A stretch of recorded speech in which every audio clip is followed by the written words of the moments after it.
Новенький автобус, полностью адаптированный для инвалидов-колясочников и инвалидов по зрению, прямо с завода прибыл в дом-интернат «Забота». По поручению в РИО главы Тамерлана Агузарова такие автобусы появятся также в Алагирском и Моздокском районах. Далее у нас оборудуется специальными остановками, это в районах, в частности в городе Алагир, в Алагирском районе и в Моздоке.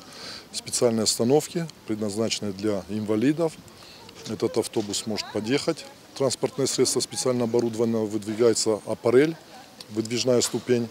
Инвалид попадает в транспортное средство и далее следует по маршруту. Всего Минтранс закупил 7 машин с удобными подъемниками. В автобусе 13 сидячих пассажирских мест для инвалидов по зрению и 3 для колясочников. С радостью приняли подарок проживающие в интернате. Они не могли сдержать слез. Мы везде будем ездить, везде гулять.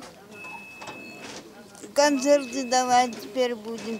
Спасибо нашей администрации, спасибо всем за такой прекрасный автобус.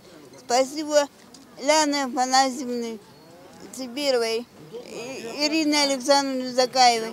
Всем спасибо нашим сотрудникам за такой прекрасный автобус. Необходимость в подобном транспорте в регионе назрела давно. Автобусы для инвалидов были приобретены в рамках программы «Доступная среда». Залина Губурова, Олег Рамонов, Осетия ТВ.